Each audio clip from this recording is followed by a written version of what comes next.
The Surfing Heritage and Culture Center presents a unique exhibition entitled On the Origin of Surfing. Here for the first time in a museum exhibit, we track the development of wave riding from its roots in antiquity up through the emergence of a true surfing culture on the islands of Hawaii. We have found numerous examples of early man learning to cope with challenging surf. For the most part, this was a practical necessity. Fishermen and mariners had to negotiate treacherous waves to bring their catch or cargo safely to shore. They did this remarkably well, and they did it all over the globe. Then an unusual thing happened.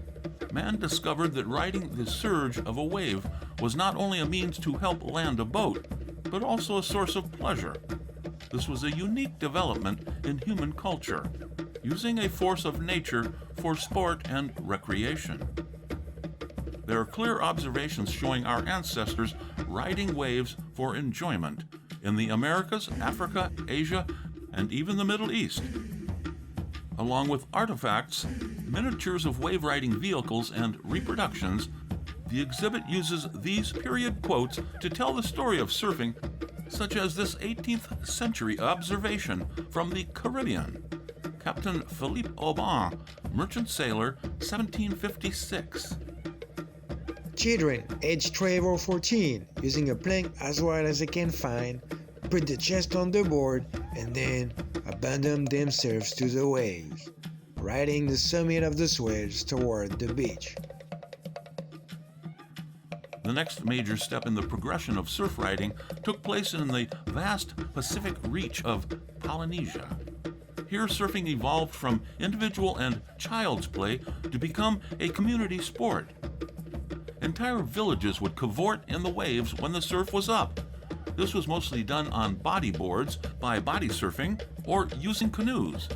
But some boards were crafted that allowed the surfer to stand while riding. This is not surprising, as missionary William Ellis remarked in 1831, "There are perhaps no people more accustomed to the water than the islanders of the Pacific.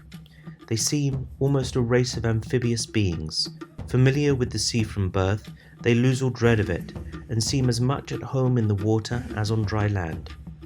I've seen as many as 50 to 100 persons of all ages sporting like so many porpoises in the surf."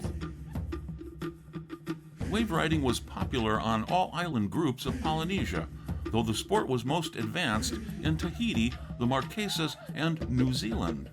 It was explorers from the Marquesas and Tahiti who settled the land that initiated our modern surf culture, Hawaii.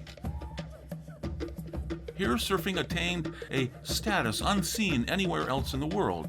Surf riding transcended sport to become an integral part of Hawaiian culture and society. Wave riding factored into religious rituals, the social hierarchy, even courtship activities. Myths and legends were centered on surfing. Champion surfers were national heroes. Some would gamble on the sport, others became obsessed with it. Surfing even reinforced the structure of Hawaiian society, with certain surfboards and surf breaks restricted by social rank. It was, after all, the sport of kings. From the islands of Hawaii, all surfing and its culture have spread around the world. There are now more people in more places riding waves than ever before. The equipment has changed and techniques have progressed, yet much that was true about surfing in early Hawaii is still true today.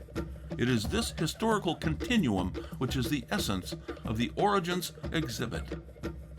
If you are interested in hosting this exhibit, please contact Barry Hahn at the Surfing Heritage and Culture Center.